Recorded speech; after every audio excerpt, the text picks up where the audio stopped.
เลยเด้ตอนนี้มีแห้งอยู่มาผ่าได้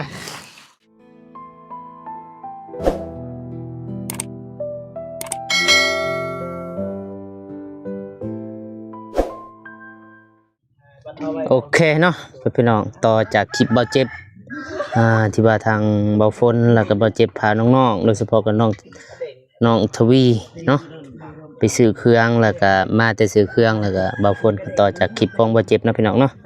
เอาคนอื่นหมดกับกราบทักทายสบายดีและสวัสดีพ่อแม่พี่น้องเบิดสู่คู่สู่คนบ่ว่าอยู่ในและก็ต่างประเทศก็ยินดีต้อนรับเข้าสู่ช่องเบาฝนเนาะมื้อนี้เบาฝนก็ได้เดินทางมาเนาะกับเบาเจ็บอยู่บ้านปลายเมืองทัดแตงแขวงเสกองเนาะพี่น้องมาหาทางครอบครัวหรือว่ามาหาทางน้องทวีแหละที่ว่ารายละเอียดก็มันไปเบิ่งคลิปของเบาเจ็บเนาะพี่น้องเนาะเอาโอเคเดี๋ยวเบาฝนก็สิทายหรือว่าสิมอบเครื่องที่ว่าเบาฝนแล้วก็เบาเจ็บได้ไปซื้อเนาะไปสบายดีเบาเจ็บ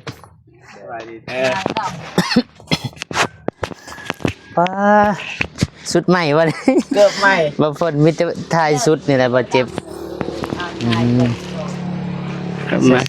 สบายดีเด้อน้องเด้อเอาน้ำให้กินบ่ได้แล้วป้าอยู่หั่นละป้าอันนี้แหละดื่มน้ำกันพ่อฝนแป๊บนึงกระเทินมันห่อเลยนี่รายละเอียดก็มันไปเบิ่งคลิปของบาดเจ็บเนาะพี่น้องเนาะเพราะว่าทางครอบครัวเพิ่นแล้วก็เป็นอะไรบาดเจ็บก็ได้ถ่ายให้เบิ่งแล้วถือว่าคลิปอันนี้บาฝนก็ต่อจากคลิปบาดเจ็บที่ว่าได้ไปซื้อเครื่องมามอบแม่นแล้วบาฝนก็สิได้ถ่ายคลิปตอนมอบเนาะพี่น้องเนาะแต่ไปยกกันแล้วให้น้องเพิ่นจับกองให้เบิ่งกล่องเด้อกันถ่ายคลิปอย่าสิเบิ่งอย่าสิเบิ่งทางอื่นถ่ายนาอยู่มาอายซอยนี่ทางนี้เอาทางนั้นป่ะบอกเขาก่อนอยู่หันก็ได้บ่เปิดก็ได้บ่เปิดก็ได้ป่ะบ่คือตอนไปน้องบ้านน้องก็เด้อเด้ตอนนี้มีแห้งอยู่เอาขาได้ฝ่าได้บ่ฝนถือก่อนไปลงเจ้าซะปล่อยมักตัวเบาคนบ่มักตัวหนักมาน้องมาเอากระดำลูกหันบ่รู้ไปใส่นี่เครื่องซื้อบางยาหวานเพื่อนพังลายเติบดูไปยาแมนเบิดเอาพอฝนไปขึ้นไปมันเบิดหรือเปล่าเบิดเลยขึ้นไปแกะเบิ้งว่ามียังแน่มาสิถ่ายให้ไปขึ้น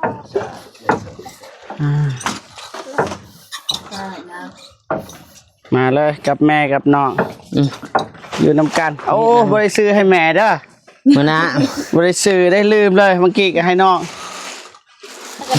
มานั่งนี่นะบาดเจ็บโดยว่าแกะเบิ้งแล้วก็เบิ้งแกะเท่าไรอย่างจะนี่แกะเท่าไรอย่างก่อนเบิ้งเท่าไรอย่างบางคนมียังแน่อยู่ฮะนี่หวดปลาแดกเป็นนัวงัดชนิดเกลือโจกน้ำโจกถ้วย3 ใบจอกเด้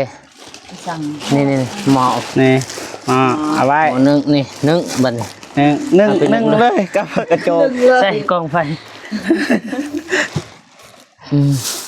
ตัวนี้ของไฟพวกนี้ของน้องยัง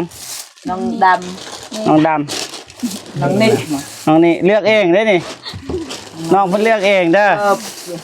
งามน้องนี่คือกันวะนี่แมนเลือกน้องเพิ่นเลือกเองไงนี่แมนน้องแต่ว่าแพ้ดีอยู่เส้นปลายเอายัดใส่ธง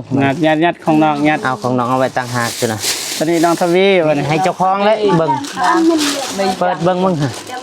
ครบว่า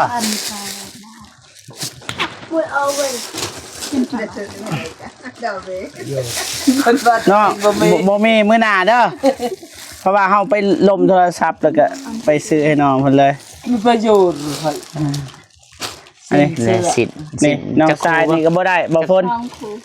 บ่ได้คือกัน เสื้อสอง เสื้อซอง 2คู่เนาะ ซองคู่ ชุดนักเรียนน่ะก็เกือบ2คู่ แม่ นี่เอ้านี่ ตัวนี้เขาซื้อไว้เมื่อวานตัวนี้ เป็นบ่เจ็บซื้อบ้านนี่บ่ แม่น ซื้ออยู่ใช่นี่ ซื้ออยุทาแตง บ่หม้อกระทะ กระทะแล้วก็มีฟ้าตัวนี้มีฟ้านำ ตกอก ฮ้อน เอาไงจริง ฮ้อนได้บ่เจ็บจับมัน โอ้มันก็ฮ้อนไปอยู่ ไข่นี่สุกเลยไปอยู่ แม่น สบายท ฮ้ อ อน นฮ้อน ผัดผักนี่ยังลีลาเนี่ย ใส่หนาเลย อันใดซื้อปลาแดกซื้อน้ำปลา อืม น้ำปลาบ่เห็นโอ้นี่วะ อืม เอาเบิ่งอันนี้ก่อน ดึงมาฟังว่าตัวนี้สิแกะก่อนอัน มะเพ็ดนี่มะ เอา เพ็ เป็ ด ด มะเพ็ดแห้ง ปลา น้ำปลา เอาตัวนี้บ่ฝน นี่ ไอ้ยังนี่หม้อแกง หม้อแกง แกงยัง แกงผัก คิดว่า บะหมี่เส้น ญาติบ่มีแนวแกง เอา แกงผัก บวง สปูน หรือว่าซ้อนเนาะใส่สลาหัวบวง นี่ จักอันบ่เจ็บ10 นะ 10อันเลย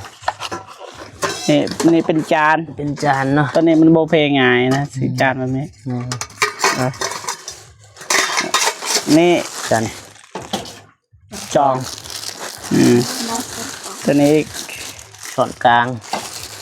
นี่อีหยังเขาเอิ้นแบบผัดอันนี้หั่นแหละบ่ฮู้ว่าเป็นเอิ้นหยังเนาะ แต่การตัวนี้ซื้อมาพิเศษอีก อีหยังนี่ นี่บอฝนซอนได้อตัวนี้ เดียวผัก ซอนนอกพุ่นละโฟลิดอน เลยดอน เวลาเอาใส่ยานมดนี่ยังมา แม่ กิน น่าจะหูอยู่เนาะเคยปลูกแต่ว่าอันนี้แนวผัก แนวผักที่ยังบ่ทันมีในสวนน้องเพิ่น ผักหอม ต้นหอม นี่ อันนี้ มะ มะ เพ็ เพ็ ด ด มักแตง มะแตง อันนี้มักถั่วยาว มะเขือยาวแล้วก็มะ มะเขื เขื อ อยาว มะเขือ อันนี้มะเขือ มะเขือ มะเขือหมาก เครือยามเครือสัน แม่นมะเขือยาวมะเขือสัตว์หูยที่วิธีอันนี้บ่ได้ซื้อไว้ให้ปะนี่เด้อ อ่า บ่ได้ซื้อไว้ให้แม่มาปะอยู่เฮือนซื้อให้แม่เอาไปปลูก มาให้น้อง แม่นให้น้อง ท มีเวียกเฮ็ดอันนั้นแต่โรงเรียนมาแล้วก็มีกิจกรรมเฮ็ดตอนแรงนะหรือว่าตื่นเช้ามาก็มาฮดนี่ผสมกับอันนี้เคยปลูกบ่ผสมบ่ให้ ผสม แมลงมากัดมากินหั่นนะ แมน ผสมแล้วก็เก็บไว้ดีๆเด้ย่านถือนี่เด็กน้อย ดึกหน่อยมาสดกินนี่มวนเลย บันเทิงไอ้แกะเบิดตอนนี้ ตัวนี้ นี่ไฮไลท์อยู่นี่ ข้าวสอบหนึง ไฮไลท์อยู่นี่เป็นยังคือว่าไฮไลท์มันหนัก นี่ ดึงบ่ได้พี่น้องนี่ นี่บ่ได้ไปนี่ จะได้แม่รู้สึกอะไรที่ว่ามีคนมาอันนี้อยู่บ่กินไหมเนาะขออนุญาตได้ไหมเด้อ เคยมีคนแบบมาหายแบบนี้บ่ บอ บ่เคยเลย ครั้งแรกในชีวิต ครั้งแรกในชีวิต ก็ดีอกดีใจ เด้อ มีพวกลูกหลานมาสวย ลายว่าสำเนียงเลยว่า ลาย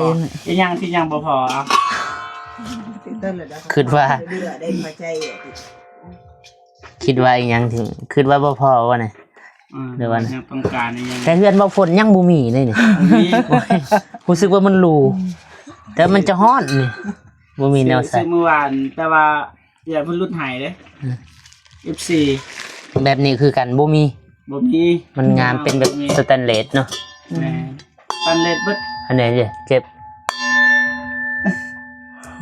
เบิดเรียกเฮ็ด ตลกแน่จักหน่อยหนึงพอได้เซาหอนนี่ แหม่เข้าร ายละเอียดเฮาซื้อมื้อนี้ก็มีแต่ว่าไปเบิ่งคลิปของบ่เจ็บว่าบ่เจ็บเพิ่นได้ถ่ายถือว่าบ่ฝนก็ครั้งแรกมาบ้านนี่ ครั้งแรกเลย แม่นแต่ว่าผ่านไปเคยไปอยู่กับบ่เจ็บแต่ว่ามานี่ แบบแวกเขามาเบิ่ง ไปบ้านตองเนาะ แม่นตัวครั้งแรกในชีวิตของบ่ฟุตตัวทีมงานเคยเข้ามาอยู่เนาะทีมงาน ทีมงา ทาน งบ่เจ็บหรือไอเตียง เคยบ่ไอ้ตังเคยผ่านมา อ๋อเคยผ่านคือบ่ฟนคือกันเนาะ ใช่เคยผ่านแต่ว่าบ่เคยหยุด กินข้าวกินน้ำนำบ่ตนเพลนเนี่ย ยัง บ่ทันได้กิน กิน บ่ทันอยากบ่หิวบ่ตอน ถ้าพวกลูกท่านมา เป็นห่วงบ่ไป จุด เป็นห่วง บ่เป็น เยอะเลยบ่ เยอะ เย คือ อะ สั่นเลย เข้าใจบ่เยอะ เข้าใจบ่ น้องพะบีฮู้อยู่บ่ เอ้า เย บ่ อะ ฮู้ ตื่นเต้น สั แม่ น น เยอะ แม่นมันสั่นเฮา สั่น อ่า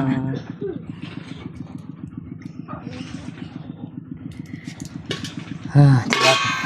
ครั้งแรกคือกันนะทางแม่เพิ่นก็ถือว่าครั้งแรกเนาะมีคนมาซอยรู้สึกแนวใด ดีอกดีใจนะมีคนมาซอย ถามหลายเถื่อ บ่มึงบ่จักสิถามหยัง ค อั รั้ น ง นั้น แรก เลย ของชีวิต อ่า บ่เคยคนมาซอย ดีใจบ่ ดีใจ คือน้องเพิ่นก็ทางอิหยังล่ะไอเคนนี่เนาะ โดย ก็สิรับซอยเพราะว่าถ้าว่าทางน้องเพิ่นตัดสินใจว่าจะเรียนก็มีแต่ว่าตั้งใจเรียนนั่นแหละ อืม ทางน้องเพิ่นนั่นน่ะน้องทวีเนาะคืออ้ายเพิ่นว่าอันนี้ให้ตั้งใจอ้ายเน้นอยู่ตัวนี้ให้คันว่าเจ้าต้องตั้งใจเรียนอ้ายสิส่งเสริมหั่นน่ะมีแต่ว่าน้องตั้งใจเรียนจนจบพุ่นแหละบ่ให้คิดเรื่องแบบสังคมบ่ให้ตามสังคมอะนะแบบว่าเป็นต้นไปลิ้นไปกินไปเที่ยวอะนะหรือว่าผู้แบ่ผู้บ่าวหั่นบ่ให้วนก่อนอ้ายเพิ่นว่า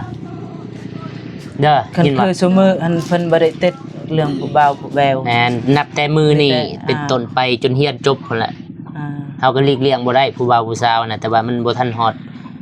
กำหนดหรือว่ากฎเกณฑ์มันเฮาต้องจะตั้งใจเรียนก่อนช่วงนี้ แม่นคือบ่เพิ่นบ่เจ็บ ว่าจุดประสงค์เพิ่นก็อยากซอยอะไรซอยน้องอะนะถ้าว่าคือน้องไปเอาผัวนี่นั่นเราก็น่าจะซอยบ่ได้เนาะ อืม เพราะว่าออกจากเพื่อนจากซานนั่นเด้คืออ้ายเพิ่นว่ามันลมเป็นชั่วโมง น้อ น้อง งน่าจะเข้าใจอยู่ พักบิดมาครั้งแรกก็บ่ฮู้จักว่าเป็นไอ้น้องกัน นี่บ่ แต่ว่าพ่อต่างแม่ต่าง อืม น้องทวีกับพ่อต่างแม่ต่าง นั่นไดกับผู้นี้บ่ แม่ เออ ผู้นี้มันเป็นลูกแท้ๆของแม่บ่ เออ อ๋อว่า แบบผู้นี้กับผู้นี้อันพ่อเดียวกัน พอดีครับ อ่า อะไรยังงงอยู่ จังซี่ ผู้นี้กับผู้นั้นพ่อ อ๋อ จังซี่ พ่อ เด้อ เดียวเลย จังซี่เด้อเอื้อยนี่เอื้อยผู้นี้นี่มีครอบครัวมาแล้ว เพื่อนนี่บ่ เออ เด้อ แต่ว่าพ่อของน้องผู้นี้นี่ มีครอบครัวมาแล้ว มีครอบครัวคือ เล กัน ยมาเอากัน เด้อ เอากันน่ะต่างคนต่างมีลูกวันนี้ น่ะ พอดีพ่อของน้องอันนี้ก็เสียแม่ เสีย ผู้นี้ เสีย ก็ แม่ หด อ่า อ๋อ อืม ทั้งเอื้อยก็เสียพ่อพวกนี้พอดีพ่อเพิ่นมาเอาให้แม่นี่ คิดก่อน งง เสียเนาะเพราะผู้นี้เสียเนาะ เสีย แม่ก็เสีย เสีย ตอนเอากันเนี่ยบ่ทัน เออ เสีย แล้วก็มาอยู่กับผู้นี้ บ่มาเอาเอื้อยผู้นี้ อ๋อ บ่ทันเสีย เข้าใจ ถ้ก็สียใหม่ๆนะ เข้าใจ บางดือน เด้อ ช่วงเดือนหนึ่งพ่อผู้นี้เสีย เสีย พวก ใหม่ๆ พวกเอ้ยเสียแต่ดนแล้วเนาะ แต่โดนนะ เข้าใจละตั้งแต่นี่ยังน้อยเนาะ อืม แล้วก็พอดีพวกเอ้ยเสียแล้วก็มาเอาพวกพ่อผู้นี้ พอผู้นี้เสียบัดนี้เนาะ เสียวางเดือนหนึ่งวันที่ เด้อ 19 เสียใจนำเด้อน้องเด้อแล้วก็เสียใจนำครอบครัวทุกคน มันหลีกเลี่ยงบ่ได้เนาะความตาย มันขึ้นกับว่าตายหรือว่าเสียไว้เสีย ขอ สะ คมๆนะ คมๆได้ได้ แบบ อันแรกคม แบบนี่แหละบ่ให้คิดนะบ่ให้คิดกับ ๆบ่ได้เกี่ยมมาเลยบ่ฮู้ บ่ให้ยึดติกับคนที่จากไปให้ใ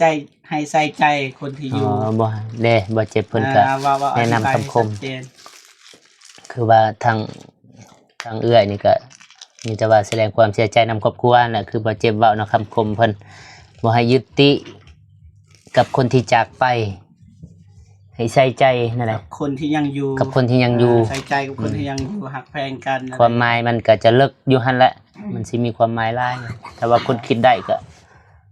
น่าจะบ่ทำใจได้บ่หลายก็น้อยหนึงหั่นน่ะเนาะ ก็เกิดอะไร ก็บ่ได้เลิกปันใดก็บ่ให้คิดหลายนะกับคนที่จากไปเพราะว่าแนวใดเขากลับมาบ่ได้แล้ว ให้ใส่ใจคนที่อยู่น้ำเฮานี่แหละ มันหลีกเลี่ยงบ่ได้เนาะ ต้นก็ไปเกิบ คือบ่ฝนนั่งอยู่นี่ก็บ่มีหยังแน่นอนเมื่อใดมื้อหนึงเฮาหลีกเลี่ยงบ่ได้ ไอ้กระอักนะ เหาะในเฮือนจักปีเลยเฮือนนี่ 10ปลายปี 10ปลายปี แต่ นี่ไรแอบอันนี้ก็10ปลายปีบ่ ถือว่าทนเติบแล้วเนาะ 2010 2010นี่16 ปี ปี 15 แต่ผู้นั้นเกิด 16ผู้ใดคิดว่าผู้นี้ นี่ลูกชาย2010เพิ่นเกิด สบายดีเด้อน้องเด้อ คือว่าใหญ่สูงเนาะ สุดใหญ่สูงอะ พอเพิ่นน่าจะสูงใหญ่เนาะ ใหญ่สูงพอเพิ่น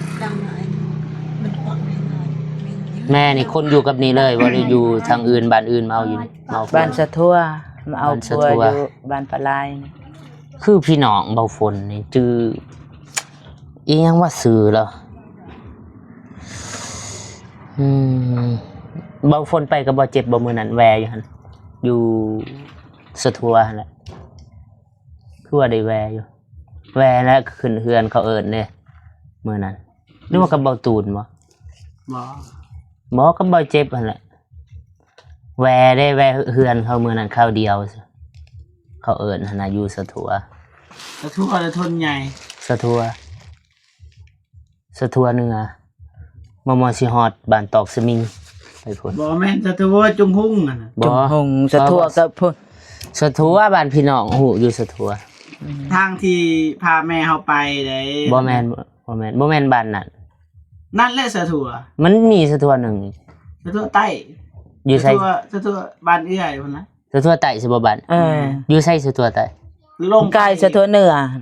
บ่แม่นสะทัวแบบกระตู้เฮาเด้บ่คือกันเด้ บ่ ภา แม่ ษาน บ่แม่ นั่ น นแหละ ตู้เฮาบ่แม่น ก็ลืมเฮาก็โตเฮาก ระตู้ฮักบ่แม่นภาษา ภาษาต่าง นั่นแหละสะทัวนั่นแหละ ภาษาบ่ค่อยอันเกโลแม่น บ่หน้าคล้ายคือแต่ว่าจื้อบ่จื้อชื่อมันนะในเฟซมีอยู่ครอบครัวละหลายคนอยู่ ไอ้หงิดอีหยังประมาณนี้แหละบ่จื้อบ่จื้อจักแม่นจักบ่นะ แม่นหยิดจะรู้จัก หยิดรู้จัก คนอะไรหงิดผู้ชายผู้หญิง ผู้ชายก็มีผู้หญิงก็มี อะไรหงิดคนเฮือนอยู่ไส ผู้หญิงเงินจอยๆดำ ผู้ชาย ๆสูงๆผู้ชายก็สิว่าจอยก็บ่จอยปานใดนะ คน สิว่าตุ้ยก็บ่ตุ้ย คนนั้น ขาว ว่าคนมีหนวดดกๆนะแต่ว่ากะยาแหละบ่ว่าเด้อ บ่จื้อซื่อ ยาว อืม แล้วก็มันจะว่าเบิดเท่าไหร่ซื้อมื้อนี้ อันนี้บ่เบิ่งโอ้มันบ่ฝนมันถึกไว้เบิดเฉพาะแต่เครื่อง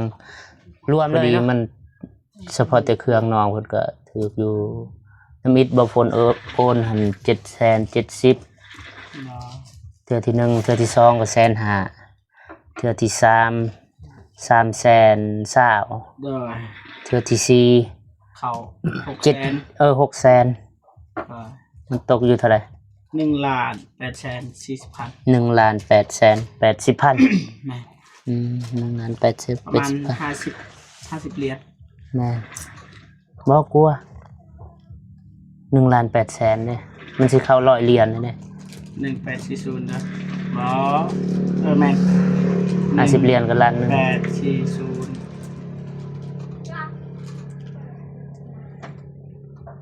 87 87เหรียญ 87นะ บ่ฮอด100ยังน้อยหนึงเนาะเจ้าหน้าที่ล่ะลืมไปบางอย่าง 10ฟ้า เหาะนะเมื่อแต่นี้สิไปใช้บ่จิ มาไปนี่บ่ ไปซอย แม่น้ ทา อง งไม้แล้วก็หน่อยหนึงไปมอบเงินให้เงินที่เหลือ เงินน้องใหม่บ่ แล้วก็พุ่นละไปจะเกี่ยว บ้านโตเกียว เอาไง โตเกียวประเทศญี่ปุ่น เกี่ยว น่าจะหลายนาทีเนาะคือ 10ปลายนาที จักสิไทย ก็ถ่ายเฮือนถ่ายว่าเฮือนเป็นแบบใด แต่ละมื้อนี่เฮ็ดเวียงหยังนี่แต่ละมื้อเวียกลักๆในครอบครัวนะ พวกมัน ปลูกมัน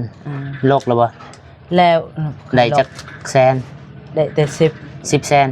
10ล้าน อ๋อ10ล้าน อักใส่คันนี้ นี่ หมด ครบแล้วบ่ยัง ยัง ยังติดนี้ยังหลายปานใด ยัง10ปลายติดนี่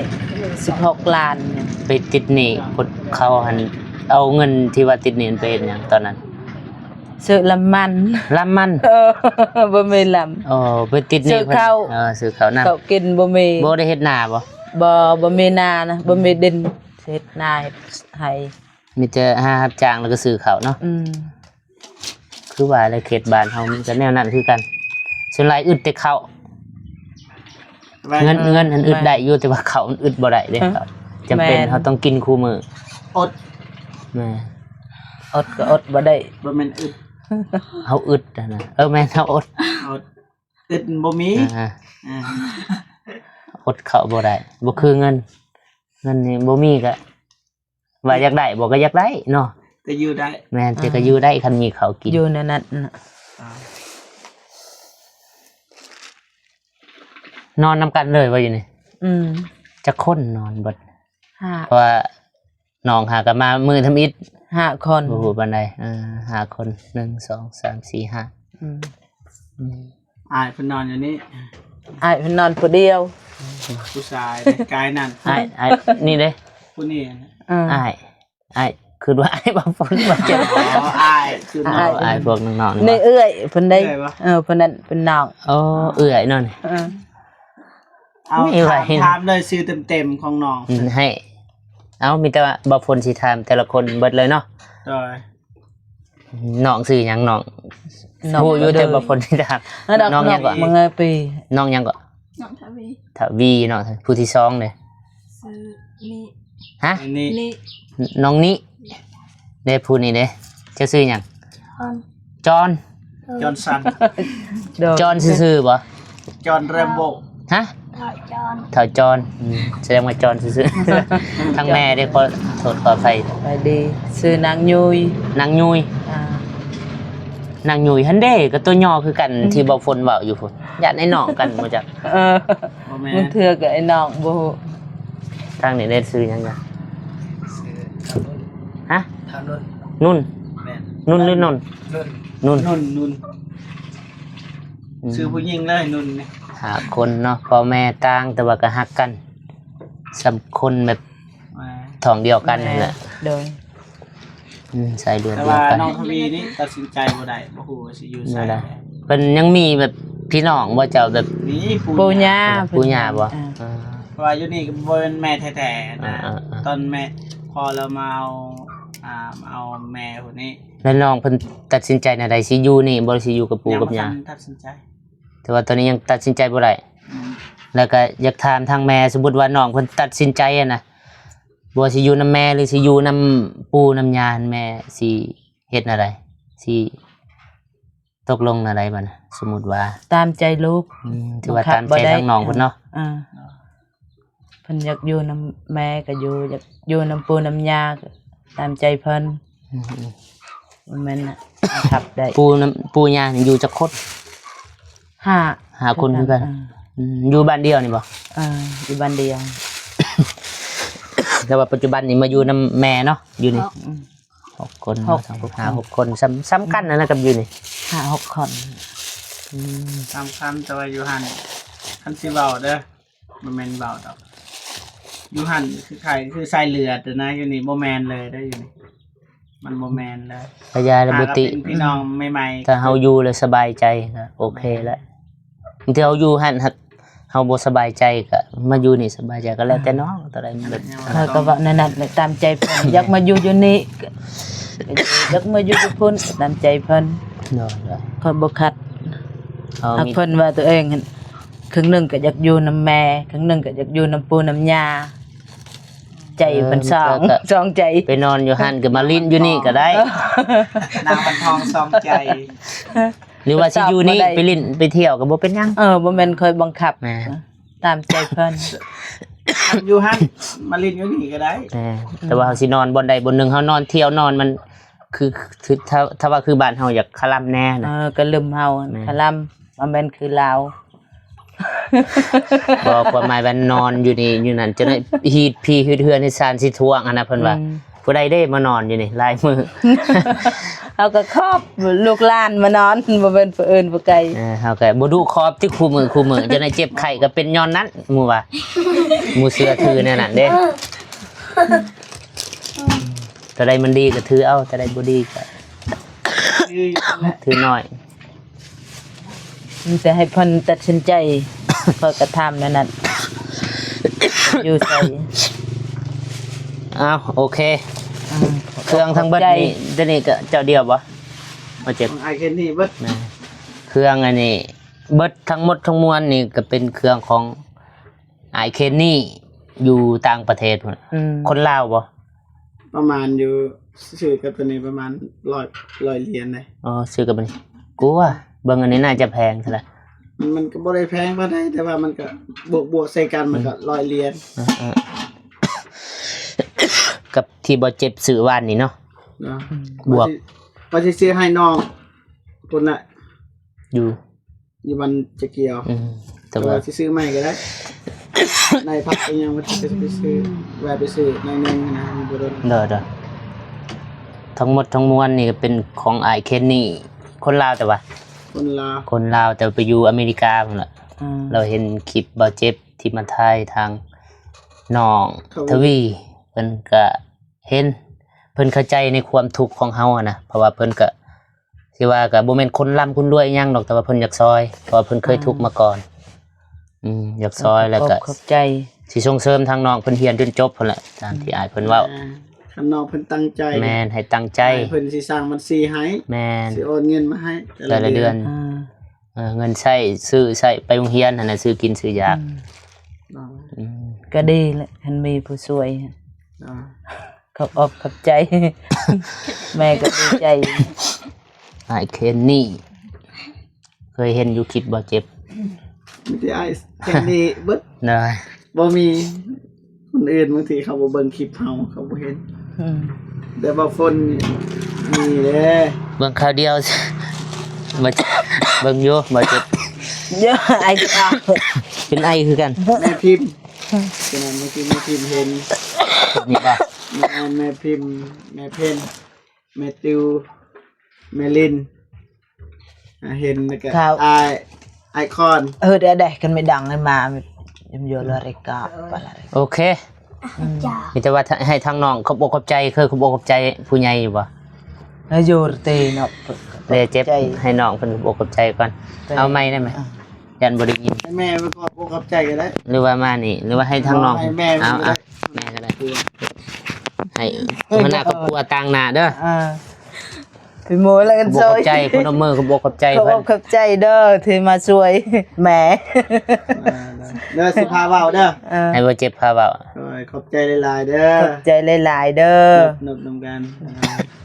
ไอายเคนนี่ ไอเคนนี่ ที่เมตตาสงสาร ที่เมตตาสงสาร ครอบครัวของข้าพเจ้า ครอบครัวของข้าพเจ้า จังใดก็ขอให้ไอายเคนนี่ จังใดก็ขอให้ไอเคนนี่ จงมีความสุข จงมีแต่ความสุข สุขภาพแข็งแรง สุขภาพแข็งแรง ขอให้อายุมันควรยืน ขอให้อายุมั่นควรยืน ความเจ็บบ่ให้ได้ ความเจ็บบ่ให้ได้ ความไข้บ่ให้มี ความไข้บ่ให้มี ปรารถนาสิ่งใด ปรารถนาสิ่งใด ขอให้ได้สิ่งนั้น ขอให้ได้สิ่งนั้น อย่าเจ็บอย่าจน อย่าเจ็บอย่าจน แต่ก็ให้ล้ำๆรวย ก็ให้ลำรวย ๆยิ่งขึ้นไป ๆยิ่งขึ้นไป ให้มาเท่าใด ให้มาเท่าใด ก็ขอให้กลับไปสู่อ้าย ขอให้กลับไปสู่อาย ร้อยเท่าพันเท่า ร้อยเท่าพันเท่า สาธุ สาธุ แต่ประมาณนั้นมันก็บ่ยากบ่ง่าย จื้อเด้อจื้อไว้จะหน่อยสิได้ขอบอกขอบใจดุ เพราะว่าปกติแล้วเฮาได้รับเครื่องจากคนอื่นเฮาต้องขอบใจอยู่แล้ว แมนแมน แต่ก็เฮาต้องอวยพรหน่อยนึงบ่หลายก็อยากขอแต่ว่ามันออกจากใจโอเคแล้วคนที่ให้เขาบ่ต้องการอย่างหลายขอแต่ว่าเขาได้รับโอเคแล้ว เฮาแสดงออกแบบ แมน อะไรสิว่าบ่เจ็บเพิ่นก็บ่ได้ขอดอกให้เฮามาขอบอกขอบใจเพิ่นแต่ว่าเฮาด้วยใจเฮาอะนะ แม่นเฮาบ่มีหยังให้เพิ่น แม่น เฮาก็อวยพ ขอ ร บใจ โอเคแล้ว แมนมีแต่น้ำใจเลยให้อวยพรเนาะบ่มี นั่นได้น้องทวีโอเคว่าเสือนี่2คู่นี่เสือกับชิ้นโอเคเนาะ มื้อใดมื้อเนึกมื้อใดก็คันว่าสิมีหยังอีกเนาะบ่เจ็บเปิดบัญชีบ่ โดย พุ่นแหละตามที่อ้ายเพิ่นแจ้งมาแล้ว มิตรว่านี่แหละในพักดำเนินเด้อ ดำเนิน บัดไอมาเทื่อหน้านี่ต้องได้ปลูกเลยเด้ต้องบัดไอมาทานต้องหดแล้ว ต้องเห็นมันปงออกมาเลยสีเขียว ที่เอามามื้ออื่นบ่ทันปลูก แห่งตีจินนาง คืออันนี้คือการ เจ้าจะใส่จัก เอ้ย ฮะ ตัวนี้คือการให้ได้ใช้บ่แม่นอ่ะจนเวียดมาซื้อเหล็กไปขายบ่มีเงิน บ่มีไฟ บ่ได้ ขาย เลย แล้วแข่งเราบ่มี เวียดมาซื้อเหล็กเศษไปขายพอดีบ่เจ็บบ่ฝนมานี่บ่เห็นมัน เด้กระโจกมีแล้ว แม่ กระโจกอะไรยัง แค่คนเพิ่นมาก็ยินน้ำให้กินบ่แต่บ่ฝนบ่เจ็บดอกไผมาก็แล้วแต่นะตอนครับขอโชค โอเคเอาเติม นะไปวันนี้ออกนอกสิไปจบ จะไอ้กระเอา ป้า